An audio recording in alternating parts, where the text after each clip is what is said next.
material. Y ahí comenzamos. Bien.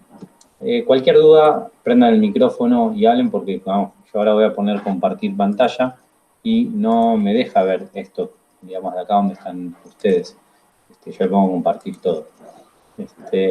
Así que, o el que escriba en el chat porque no tenga micrófono, alguien que me avise porque no voy a estar viendo, digamos, acá, vuelvo, leo y aclaramos las dudas. ¿Sí? Primero que nada, digamos, como para redondear la idea, Sarmiento es el gran impulsor de la modernización aquí en Argentina. En ese sentido, para entender, digamos, cuando nos referimos a Buenos Aires, todavía no tenemos que pensar en esto de acá de la ciudad de Buenos Aires. Para el año 1886, todavía Buenos Aires está llegando hasta esta zona de acá, con suerte, ¿sí? Lo más que ha llegado en realidad es hasta acá, hasta la avenida Entre Ríos y Callao, ¿sí? No se ha expandido en su totalidad. Como ya antes mencionábamos, Almagro era una zona de casas quintas para pasar el fin de semana y el pueblo de San José de Flores estaba separado, lo mismo que el barrio de Belgrano, que era el pueblo de Belgrano. Tengo un mapa por ahí. Mapa, estaba 1870. Era este número, si no recuerdo. Imágenes. Hay un modo de superponerlo todo, pero no me acuerdo cómo hacerlo con Google Maps bien, tengo que investigarlo nuevo. Nos aclare la imagen, podremos ver tipo el manchón, ¿ven? Llega, esto de Flores, o sea que el Caballito y Almagro está empezando a poblarse, o sea, 11 está recién poblado, y la zona del mercado del Abasto también, pero de nuevo, o sea, son pequeños manchones poblacionales que se van anexando a esto. En detalle, digamos, de haber estudiado la historia de la ciudad de Buenos Aires, es que para poder hacer la venta de esos barrios, digamos, se hacían estafas, sí, así como lo escuchan. A ver, por ejemplo, vamos a ver si descargándola puedo verla mejor. La verdad, debería verse mejor. Escritorio. Listo. A ver si entrando a la página también se ve mejor, pero bueno, todo depende. Se ve un poco mejor. Ahora hacemos un poco de zoom con la nueva imagen y ya está. Pero, a ver, para entender la cuestión con lo que le decía de estas pequeñas estafas que se hacían. Se ponían carteles en las zonas laborales, por ejemplo, del centro de Buenos Aires. O sea, imagínense, la zona de Callao y Corrientes era zona de alquiler de habitaciones, alquiler de viviendas, ¿sí? Como antes se había mencionado alguna vez, si la vivienda era, por ejemplo, con ventana, tenía un valor extra. Si no tenía ventana, tenía otro valor. Si querías calefacción o cocina interna, tenía otro valor. Si querías baño privado, otro valor. Era como una gran estafa a todas estas personas que venían a vivir a la capital, ¿sí? Y venían a trabajar. Bueno, acá no se ve bien, así que vuelvo a esto. Pero pueden observar, digamos, acá, ¿sí? Partido San José de Flores. A ver quién está entrando. Eugenia Fernández. Bienvenida Eugenia, aunque no la veo, entonces no apareció, así que vuelvo a enviar la invitación. Pero como pueden ver, digamos, acá, fíjense este detalle, que está la vía del tren que se conecta con el Retiro, ¿sí? Este es el parque recién creado 3 de febrero, el parque de Palermo, o sea, nuestro colegio estaría por la zona de acá, ¿sí? Palermo está extendiéndose en esas casas chorizos que hoy son todos bares y lugares de centro de consumo o de hamburguesas o de ropa hipster con tiradores y rayitas de colores. En esta época, toda esta zona de acá es una zona de obreros, porque en lo que es el CONICET, Bodegas Giol, eso era el tren que iba desde aquí, desde Buenos Aires, que iba hasta Mendoza y seguía hasta Chile, era el tren al Pacífico, ¿sí? Era el modo de conectar todo esto. Miren, acá está el barrio de Villa Urquiza, que está creciendo recién, ¿sí? Si seguimos por acá, esto sería casi Villa Ortúzar, creo. Pero no hay nada más. O sea, ¿cómo hacían para ir vendiendo esto? No es que poblaban esta cuadra y después la otra, la otra, la otra. Los agentes inmobiliarios que accedían a las tierras, digamos, de acá, ponían un cartel, por ejemplo, en la zona de trabajo acá, gran remate fin de semana de lotes familiares, barrio San José de Flores, Caballito, Parque Chacabuco. Como lo hacían, básicamente, en una carreta cargaban también vías de tranvía, las tiraban y decían, ven, próximamente va a pasar el tranvía por esta zona, entonces ese lote vale más caro. Si quiere el lote de la parte de atrás, es más barato, porque no va a tener la conexión con el tranvía. Ah, ok, se hacía el remate, la gente se empezaba a sentar ahí. Dejaba de acá y se iba a trabajar acá con la esperanza de que viniera el tranvía. El tranvía iba a tardar en llegar un poco, más que nada en esa zona. Tuvo un impulso muy grande luego de lo que fue el taller, digamos, de trenes que se puso en la zona de lo que hoy es Caballito, cerca de la avenida Directorio de Emilio Mitre, donde se pone la línea A, pero parece que es para hasta 1913. Y este mapa es una ilustración, digamos, de 1892. Fíjense acá, hay partido de Barracas al sur, ¿sí? O sea, lo que va a ser parte de Avellaneda y algo de Lanús, de esta zona, todavía no está. A ver acá qué dice. Villa Alsina, o sea que luego será Valentina Alsina. Toda esta zona de acá del sur, de lo que es Parque Patricios, acá empezando, en su momento había sido, Parque Patricios, por esta zona de acá, era zona de mataderos, era zona donde había hasta un zoológico y luego lo volaron. Sí, así como lo escuchan, un zoológico en Parque Patricios y chao. Y si lo notan, este era el corte original, digamos, del río, ¿sí? Fíjense, se llegaba hasta, esto es Retiro, el tren sigue estando, pero hay mucha tierra que fue ganada al río acá, ¿sí? De hecho, por ejemplo, si vamos a la zona de aquí, de Belgrano, acá está el tren, pero digamos lo que va a ser el Estadio Monumental estaría como por acá. O sea, todavía no podemos hablar de toda esta cuestión referida a cómo sería la capital originalmente. Todo esto va a ser tierras que se vayan ganando al río con relleno de construcciones. ¿Cuáles? Todas las de acá y todas las que vayan llegando de toda esta zona. Pueden ver que acá está la avenida Corrientes, que llega hasta el cementerio de la Chacarita. Había un pequeño tren para la Chacarita, ¿sí? Que salía de Ecuador y Corrientes y llegaba hasta la Chacarita. Los fines de semana tenías 2 viajes de ida, 2 viajes de vuelta, para ir a visitar a tus familiares enterrados en esa zona, ¿sí?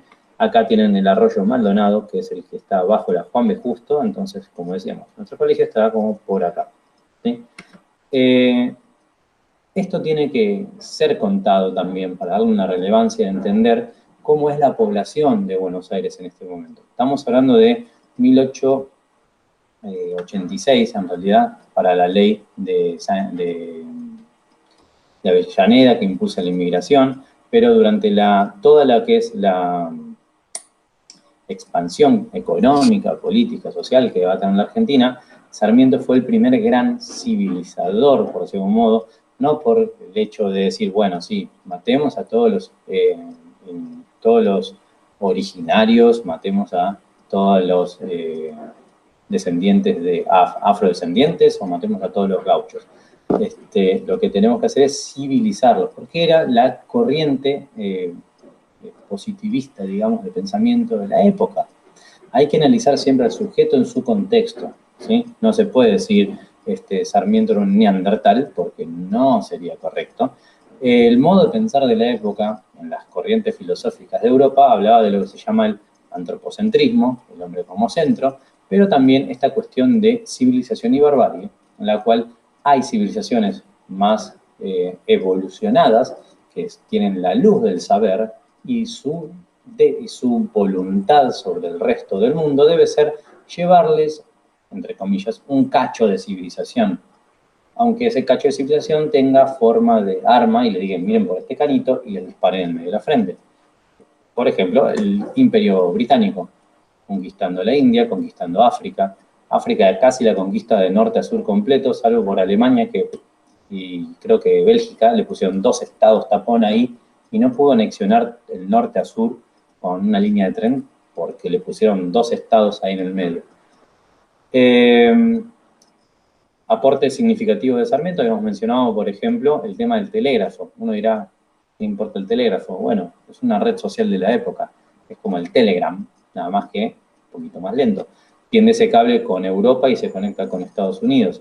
¿Qué tiene importante eso? Son los centros de consumo de nuestros productos. Saber cuánto valen allá para acá establecer el precio y poder así la sociedad rural, por ejemplo, los grandes terratenientes, saber qué plantar para ganar plata, era algo necesario.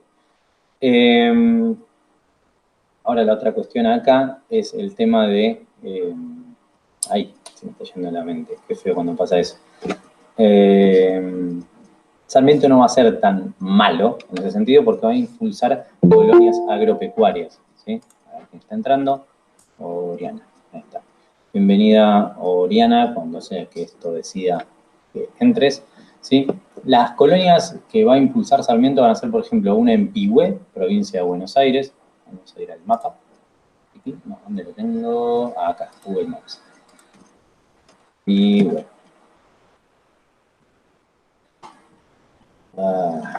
Odio cuando esto me pone lo que...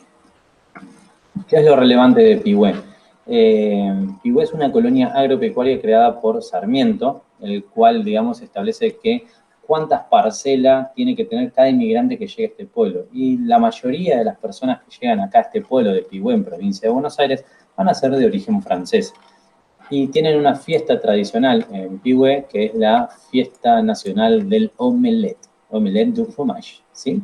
El famoso omelette de queso, hacen una mega sartén gigante, rompen muchos huevos batidos ahí, meten queso, y todos a comer omelette.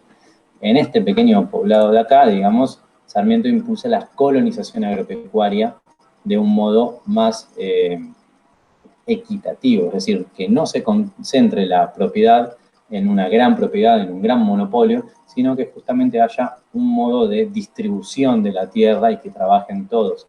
¿En qué se está basando Sarmiento? Igual, fíjense esto, a dónde los mandaron, ¿no? O sea, desde Buenos Aires tenían que llegar hasta Pihue estas personas. Hay conexión, no se preocupen, hay trenes que van a ir llegando a toda esta zona. De hecho, a ver, estoy viendo los pueblos de esta zona para saber. Si mal no recuerdo, será lo que se llama el ferrocarril al sur, hoy conocido como ferrocarril Roca, ¿sí? Que va conectando esta zona de aquí. A ver, vamos a poner acá en otra ventana. Ven a Pihue, provincia de Buenos Aires. Vamos a aclararle por si acaso. Sí, es el que pasa por Bahía Blanca, o sea que es el que sale desde Constitución. Ahora bien, ese impulso, digamos, acá está. Sí, yo lo ponía con H, que giro. Ajá. Bien, o sea, Plaza Constitución, al tren al sur, llegando por toda esta zona de acá. Esos pueblos que impulse, Sarmiento va a estar basado en el modelo estadounidense. Por algo, en sencillo. Él estuvo viviendo en Estados Unidos como embajador y vio el modelo farmer, cómo distribuye la tierra y que generaba de que en los tiempos que no estoy trabajando en el campo, tengo mi tiempo libre para producir algo en mi taller. O arreglo mi máquina y de paso si la arreglo, aprendo cómo arreglarla y aprendo por ahí cómo... Si yo tengo un cacho de fierro así de largo que hace este movimiento, tipo, así. Si achico el brazo, ¿qué pasará? Hace más repeticiones en menos tiempo. Entonces puede ser que sea más rápido. ¿Sí? Depende para qué lo quiero. Si es una máquina de coser, conviene, porque si no, si hace este movimiento una aguja, es divertido. ¿Sí? Termina de coser una remera, 5 años. Entonces hay que achicar eso. ¿Sí? Ese know-how de la industria es lo que también quiere impulsar Sarmiento. Sarmiento impulsa la educación, trae profesores de Estados Unidos, maestras, para que eduquen a los futuros educadores de la Argentina. Por eso padre del aula, es el impulsor de eso. Se basa en los colegios normales de Francia para hacerlo. Hay 7 colegios normales creados en el territorio argentino, uno en Entre Ríos, lo fui a visitar, está muy bueno. No me acuerdo el de Capital cuál era, eso es algo lamentable de parte de mi memoria, pero hay uno que da en Capital, obviamente, que le competía en prestigio en ese momento con el Colegio Nacional, o sea, el Nacional de Buenos Aires. Después de Mitre va a venir el querido, homónimo de nuestro querido colegio, Nicolás Avellaneda, que en su momento ya había impulsado la Ley de Migración y Colonizaciones, la tengo por aquí, ¿sí? Lo interesante de esta ley, vamos a los artículos. Acá no está, gracias por nada. 817 en PDF. Ahí está. Sí, ¿será esta? No, era esto, creo. No se preocupen, no la tienen que estudiar ni leer. Son 20 páginas, yo más o menos me la acuerdo porque la usé para mi trabajo de investigación, ¿sí? Proteger la inmigración que fuese honorable y laboriosa y aconsejar medidas para contener la corriente de la que fuese viciosa o inútil. Es decir, ¿qué queremos? Queremos gente que trabaje, no gente que venga a hacer cosas malas, viciosas o inútiles, como dice la ley. Para eso es como que ya teníamos bastante de este lado, ¿sí? O sea, exigir al capitán de buque, conductores de inmigrantes, la lista de estos, sus pasaportes, papeles, conocimiento y demás informes que considerasen necesarios. La cuarentena va a ser algo que para estas personas ya era común, ¿sí? Es interesante ver cómo palabras vuelven en la historia del pasado al presente. Sarmiento también tuvo que afrontar un brote de cólera tremendo y fue el impulsor de la red de agua potable en la capital. No había agua potable todavía digamos, en red, en toda la capital federal, salvo en algunas partes. O sea, él también afrontó una pandemia, ¿sí? De fiebre amarilla y de cólera. Tuvo que combatir todo eso. Para eso tuvo que cambiarse todo el sistema de higiene de la capital. Decir, bueno, basta esto de que el agua hervida, vamos a decirlo de ese modo, pero es que si no tenés un baño donde ir y no tenés una letrina afuera de tu casa, lo normal era que debajo de la cama hubiera una lela, por decirlo así, en modo adulto, hacías ahí y de noche por la ventana. Sí, divino. O sea, ahí tienen por qué también en la antigüedad la gente circulaba, la mujer contra la pared y el hombre contra la calle. No solo una cuestión de protección, sino también de lo que pudiera venir de la calle, sino también de protección de lo que podía venir de arriba. Por eso el paraguas, no es porque, ay, soy muy top. Era protegete de lo que te puede caer. Por eso los hombres también usaban o gorros o galeras. No es que era la moda, era también hecho decir, no está bueno llegar a casa mojado en orina ajena. ¿Sí?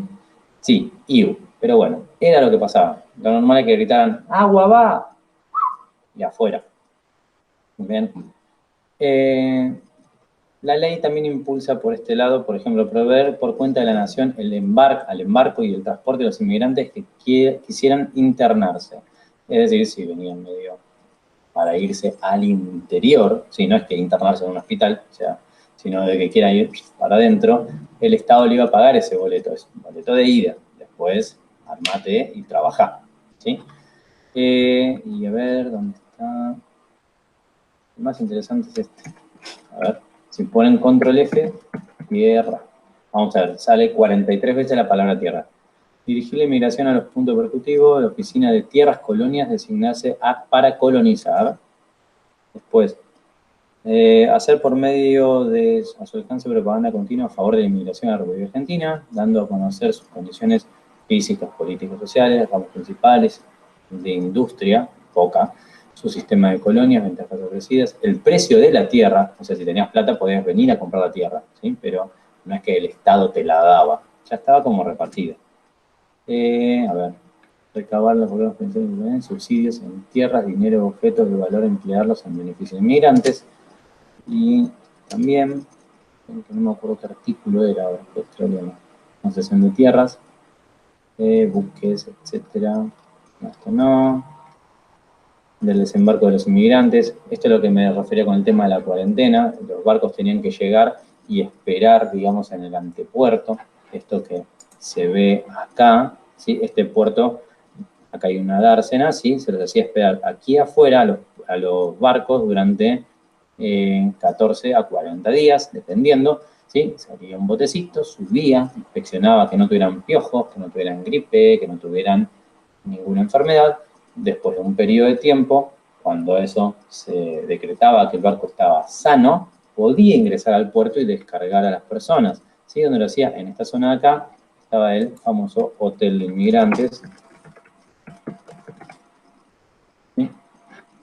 Acá lo tienen. Este hotel es hermoso, hoy es un museo que está muy bueno. Si quieren saber si sus familiares entraron por ahí, pueden ir y tratar de conseguir el documento que avala que sus familiares vinieron a esto de acá. ¿Sí? Serían condiciones bastante inhóspitas al principio porque son, como pueden ver, camas marineras, digamos, y amuchados todos en un playón acá, pero acá se le da hospedaje gratis por 5 días, después dependía de ellos poder ir a cualquier lado, digamos. Aquí tienen, digamos, el comedor, ¿sí? Y al fondo la insignia patria, como diciendo bienvenidos a Argentina, y en todos sus laterales. Acá la canillita de agua. Pueden ir y recorrerlo, está muy bueno. Lo que les decía el tema de sus apellidos, si saben que sus bisabuelos o tatarabuelos venían de ponerle España, Francia, Portugal, etcétera, después de 1870, ¿sí? O sea, si es antes de 1870, no va a haber registro de esto. Y tienen que correr con la suerte de que nadie les haya robado su ficha. Porque hubo una vuelta que uno podía ir a este museo, buscaba la ficha y decía, ay, me la llevo porque es de mi familia. El problema no es que te la lleves, sino de que no enseñes el valor de ese papel, porque si después papá y mamá mueren y vienen los nietos y dicen, este papel, dicen, que vino por el barco de mi... Nah. Y lo tiran, decís, acabas de tirar un documento histórico. O sea, si un día decís, che, ahora me quiero ir a España porque sé que mi tatarabuelo era de España. ¿Tenés el papel que dice que salió de acá y llegó a Argentina? Lo tiré. Jodete. Así de simple. El hospedaje en este hotel no era el mejor, pero era durante 5 días, era gratis. O sea, es lo más parecido si algún día se van a un hostel de vacaciones por algún lado y le dicen, por 5 días puedes quedarte acá gratis. Buenísimo. Cuando es gratis, como dice el dicho, a caballo regalado no se le miran los dientes, ¿sí?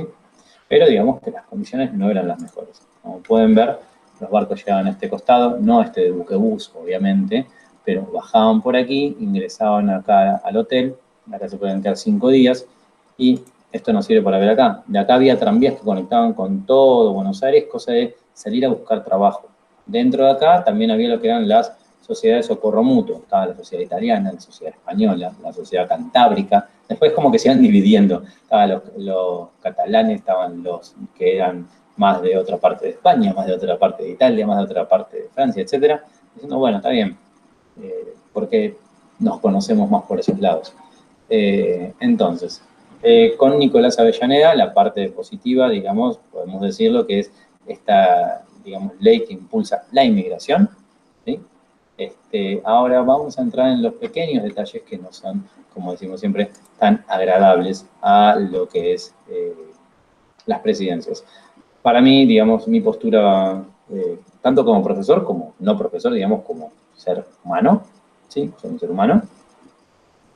No mido a las presidencias por simpatía o empatía, sino que mido por las políticas que lleven adelante. Si no, vamos a seguir en un sistema paternalista del cual no vamos a salir más. Es como, este me gusta, este no.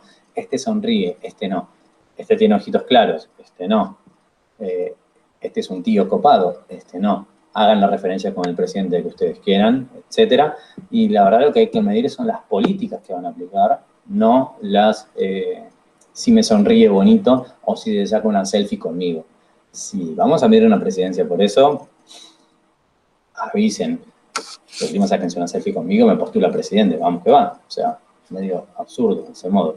Me gusta más medirlo por, como digo, las políticas que lleven adelante. Claro que las de Nicolás Avellaneda no van a ser muy empáticas con, como decíamos antes en la anterior clase, con los pueblos originarios. Ya veremos por qué. Pero miremos esto, Nicolás Remigio Aurelio Avellaneda. Toma. O sea, nuestro colegio tiene que llamarse bienvenidos al colegio 4, distrito escolar 9, Nicolás Remigio Aurelio Avellaneda. Aurelio. Qué bueno. ¿Sí? Y después se queja uno de su nombre, ¿no? Yo no. Fue abogado, periodista político, estadista argentino, ministro de Justicia e Instrucción Pública de Argentina entre 1868 y 73, senador de la provincia de Tucumán. ¿Sí? Tanto él como Roca son tucumanos. Es interesante ver eso, decir, hay presidentes que no han salido todos de Buenos Aires. Ahora, ¿cómo es que llegan estas personas, digamos, a las presidencias? En el caso de Faustino Sarmiento, hay que decirlo, no llegó, digamos, por tener billetera, ¿sí? No llegó por ser un contacto de la élite porteña. Llegaba justamente por estar en contacto con ellos, pero no por tener plata y pertenecer a ese círculo de aristócratas, ¿sí? Domingo Faustino Sarmiento, de hecho, en el Tigre tiene una casita que es el Museo Sarmiento, y es como su casa de retiro, y ahí en Tigre impulsó la industria del mimbre, ¿sí? Si van al Tigre van a decir todo este mimbre que está plantado acá lo trajo Faustino Sarmiento para hacer la silla de mimbre, la canasta de mimbre, el arcón de mimbre, todo con mimbre, ¿sí? Para poder impulsar una pequeña industria, ¿sí? Artesanal, pero una industria, en fin. Sarmiento está en contacto con las élites. ¿Cuándo? Y estuvo en el ejército de Urquiza, que derrocó a Rosas, con lo cual ya Urquiza es amigo, digamos, conocido de Mitre, y no me acuerdo qué parentela hay ahí dando vuelta. Tengo que rastrear esos árboles genealógicos alguna vez. Entonces, sí, Urquiza conoce a Sarmiento y también Mitre, que después Urquiza y Mitre se peleen, y Mitre va a ser el primer presidente. Luego, Faustino Sarmiento está en contacto con esos grupos, digamos que, y aparte su pensamiento es difundido.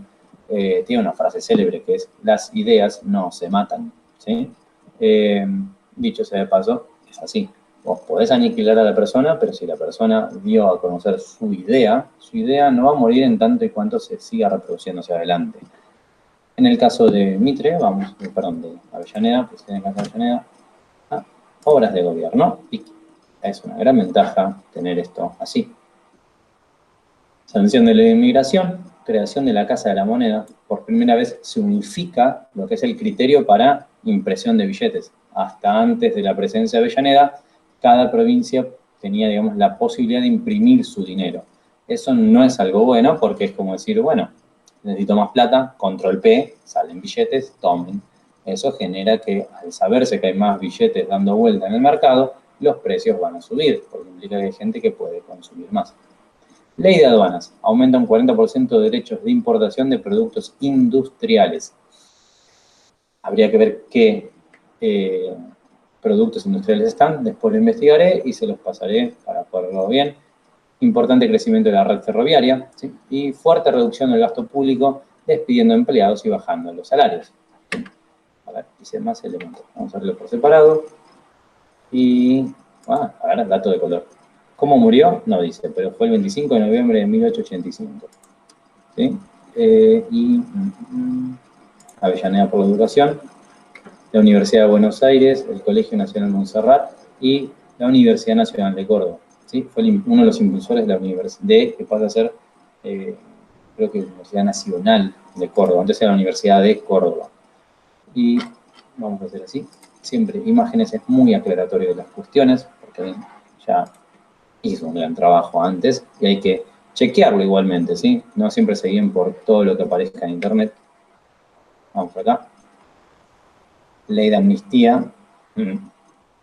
Se dio lugar al Partido Autónomo Nacional, dicta la ley de inmigración, Oficina de Tierras y Colonias, o sea, estas dos están ligadas entre sí. O sea, si quiero que venga la gente, tengo que ver a dónde la mando, tengo que saber. Entonces hay que registrar esas tierras públicas a las cuales puedo mandarlo. Ley de capitalización, o sea, Buenos Aires pasa a ser la capital nacional. Igual, la dicta Avellaneda, pero terminará siendo durante el gobierno de Roca cuando se termine, digamos, esa capitalización, ese territorio federal de la capital, que termine de tomar su constitución, ¿sí? Su forma y cómo se acomoda todo. Conciliación, busca la conciliación entre partidos, sanciona la ley de federación de Buenos Aires, funda la ciudad de La Plata como capital de Buenos Aires. Esto es brillante. Sí, Azul, tu hermana que está en La Plata, está en una ciudad histórica en todos sentidos, desde la fundación, la creación, cómo fue pensada y diagramada, hasta todo el tema de movimiento estudiantil, universitario y movimiento de los trabajadores. ¿Sí?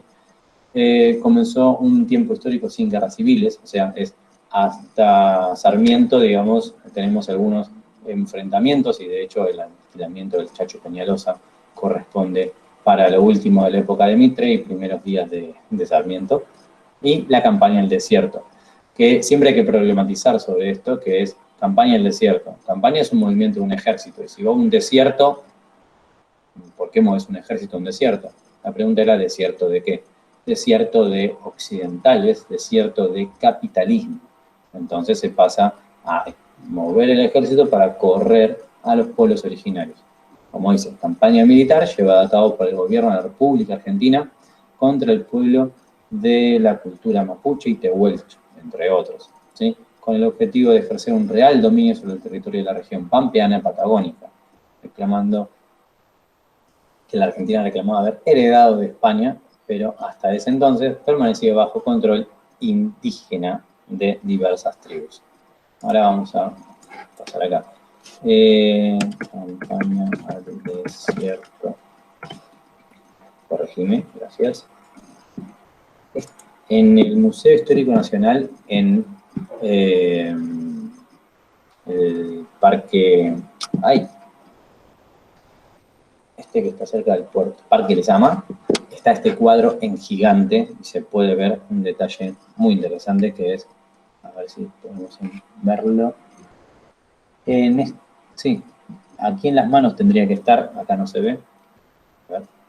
Bien. Julio A. Roca, caballo con binoculares.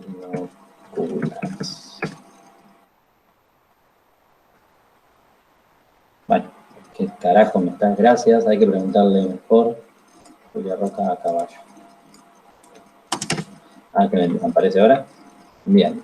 Bueno, es Julio Argentino Roca. Este cuadro en gigante lo que se puede apreciar, acá hay unas cuantas fotos y vemos como que no lo quieren, ¿sí? Porque de hecho es visto como el genocida de los pueblos originarios, si bien no mató tantos, o sea, mató, sí, pero más los capturó y los trajeron como venta de esclavos a la capital. Eso es algo muy contradictorio por el hecho de decir, en 1813 ya tenía sancionada la ley de abolición de esclavitud y de vientre. O sea, pero te traes a estas personas del sur para acá y las vendés, las tenés en reducciones, etcétera, y decís, wow. Aquí en la mano lo que se observa son los binoculares. A Roca le decían el zorro del desierto y no por nada, sino porque, de hecho, él veía desde lejos todo el movimiento del ejército. Nunca estuvo al frente. A diferencia, por ejemplo, de lo tradicional de los grandes caudillos de principios del siglo XIX, que era San Martín a la cabeza, Belgrano a la cabeza, hasta Urquiza yendo a la cabeza, con Rosas a la cabeza, con el ejército. Él no, yo miro desde acá, tranquilito, no sé que algún indio se le escape una flecha y me mate, y yo quiero tener todas estas tierras, entonces vamos a ir a la distancia, ¿sí? ¿Es algo necesario lo que hace Julio Argentino Roca? Sí, permite, digamos, mantener la frontera con Chile, digamos, en la actualidad como figura. Acá se ve mejor. Ahí están los queridos binoculares. Además, muy interesante esto, ¿sí? Tiene la jaguarete ahí. Son tan lindos cuando le ponen estas cosas que decís, es verdad, eso estaba así, pero decís, qué topetitud. Como decíamos la clase pasada con el tema de conquista del desierto, todo esto es financiado con emisión de moneda, ¿sí? O sea, perdón, de bonos. Uno tenía que comprar el bono que decía que a futuro esa tierra iba a ser tuya. Obviamente los que se dieron a comprar fueron las grandes familias. Ya lo habíamos visto la vez pasada. Creo que eran 317 familias que se hicieron dueñas de casi toda la Patagonia. Es decir, eso es una conquista realmente, pero para esas familias, ¿sí? Y hay un detalle que me gustaba mucho, barco de Argentina, creo que se llamaba, la Argentina más Río Confluencia. Creo que es este.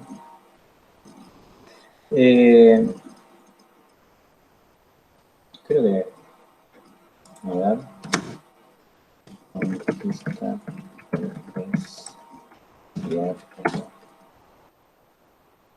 porque hay una anécdota muy buena, digamos, de todo esto. Acá está, digamos, el mapa de la conquista del desierto, ¿sí? Esto también hay que mencionarlo. La conquista, digamos, de acá lo que hoy es norte de Santa Fe, el noroeste de Santiago del Estero, parte de Salta y Jujuy, a la vez de Formosa y Chaco, ¿sí? Esto es mover la frontera hacia el norte también. Determinar que estos territorios son argentinos y no de los pueblos originarios. En este caso, digamos, el primer movimiento fue llegar hasta aquí. ¿Y por qué buscaba esto del río Confluencias? Se hace una navegación, digamos, el 25 de mayo de qué año fue? Creo que en 1881, no me acuerdo bien ahora, tengo que buscarlo, lo aseguraré. Es un detalle de color que está bueno. Roca se sube a un barco y por ejemplo, el 25 de mayo de 1881 llega a la unión del río Limay, que se llama el punto confluencias, que confluyen dos ríos, y ahí desembarca y pone la bandera argentina diciendo esto ya es nuestro. Más mate. Luego anexionará la parte de lo que hoy es San Carlos de Bariloche, a futuro, toda esta parte de acá, interesante de ver. De aquí, o sea, desde aquí primero se fueron acá, a Río Gallegos, Santa Cruz, luego dijeron, bueno, conquistamos acá, y luego toda esta parte de acá. Como que le hicieron un movimiento de pinzas, por decirlo de un modo, para contener a la población. Pero esta campaña, digamos, anexiona todas estas tierras, lo que va a permitir es, toda esta tierra va a pasar a ser productora. ¿Productora de qué? Y el único animal que puede sobrevivir con bajas temperaturas es la oveja, o sea, viene con suéter incluido. Así que se va a producir la gran estancia lanar en todo el sur de la Patagonia y esto va a permitir que esas grandes extensiones de tierra en pequeñas manos van a ser productivas para un mercado.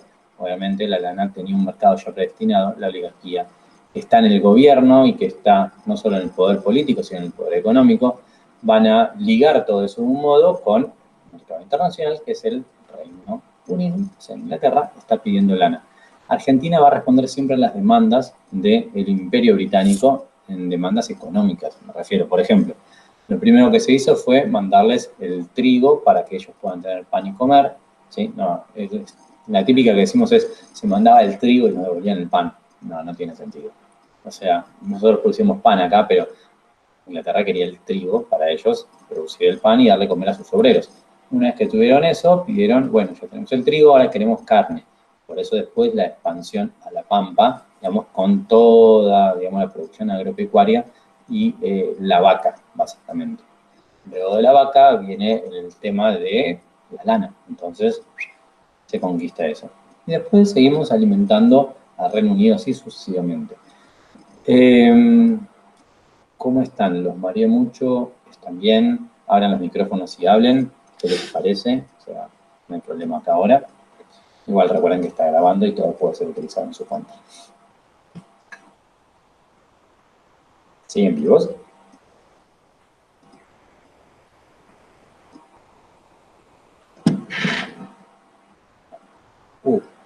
Los mareé.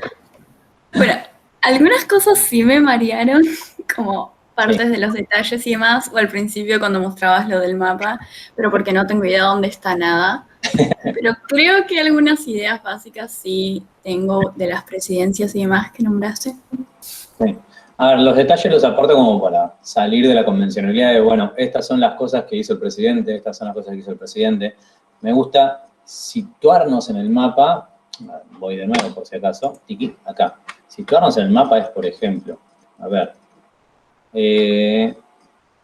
esto que ven acá que dice Arroyo Maldonado, si lo logran ver donde va mi mouse, ¿sí? Es lo que es la Juan B. Justo, ¿sí?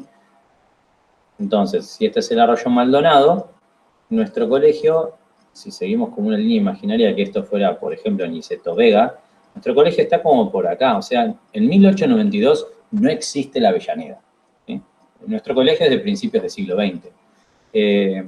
Pero ya existe esta zona de Palermo, como decíamos antes, que es una zona de obreros. La mayoría de los obreros van a ir a buscar casa, un cuarto o una pensión donde ir, donde haya trabajo, ¿sí? Pero los detalles de color, como digo siempre, son de color y no voy a preguntar eso en un examen. O sea, por ahí les pregunte qué implicación tiene, a ver, ponga la ley, ¿sí? La voy a buscar bien porque esta la encontré, no es la que yo usé, yo la tengo digitalizada, digamos, y guardada en el Drive, o la busco y se la subo, pero como una fuente de lectura, no por otra cosa. Pero, por ejemplo, en un examen que puedo llegar a tomar a fines de mayo, ¿sí? Por ahí les diga qué relación pueden encontrar entre tal artículo de la ley Avellaneda más la creación de la oficina de tierras. Por ahí la ley diga impulsar la inmigración de tierras para que los colonos vengan a trabajar la tierra. ¿Qué relación encuentran entre esto, la creación de la oficina de tierras y el crecimiento de la población, de la inmigración hacia la Argentina.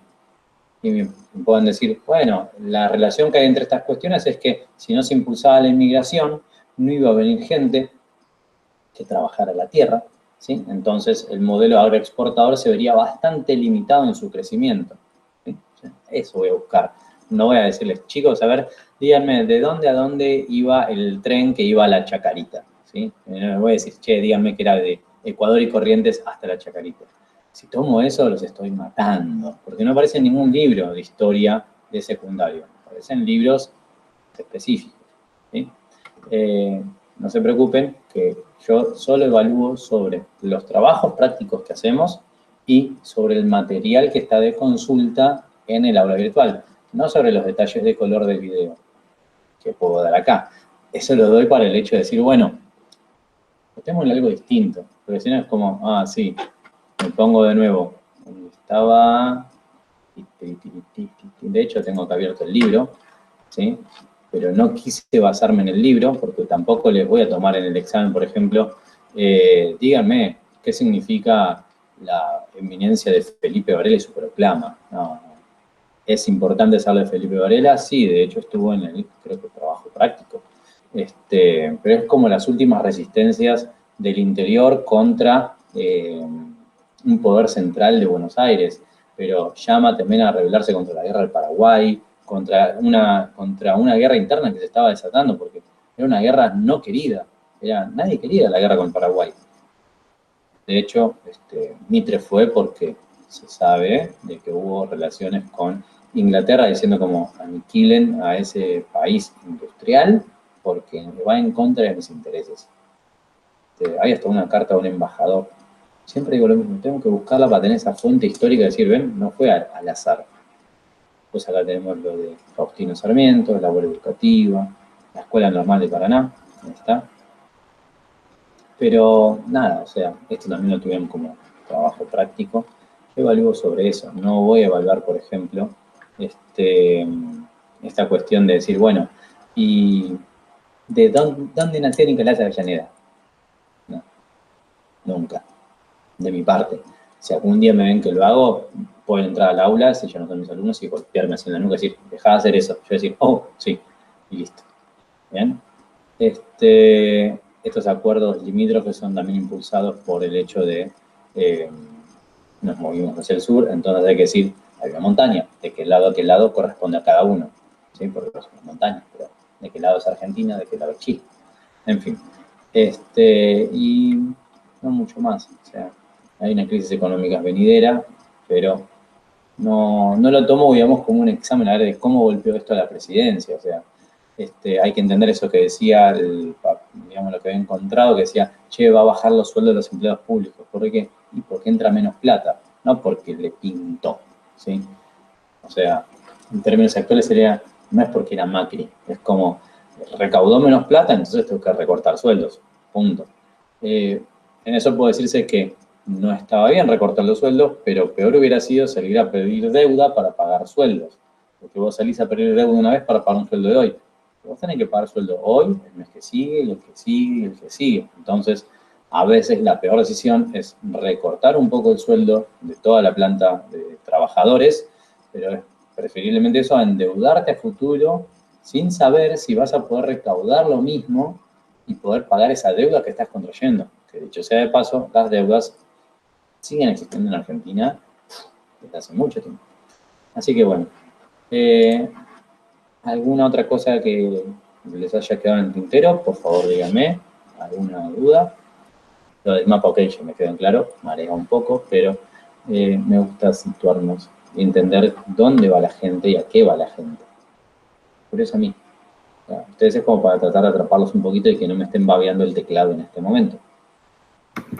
Igual lo del mapa creo que es algo mío, porque no me sé ni las calles, nada por el estilo ahora, así que menos voy a poder relacionarlo con antes. A ver, ¿en qué barrio vivís, Azul? Palermo. Bueno, fíjate, Palermo viene a ser hoy todo esto. Y seguiría para acá, pero estoy en el río, ¿sí? Todo esto. Acá. De hecho, mira, acá es esto que ves acá una línea blanca, así sería como Scalabrini Ortiz. acá. Esta vendría a ser la avenida Corrientes, ¿sí? Y todo por acá, esta avenida ya no me acuerdo cuál sería, porque estamos lejos de, esta es la Chacarita, entonces sería Federico Lacroze por ahí, esta que va a salir para acá. No, fíjense que, por ejemplo, acá todavía no figura el tren, digamos, que va a ser luego el tren Lacroze, que está acá. Pero bueno, nada, son pequeños detalles. Todo Palermo es esto, ¿sí?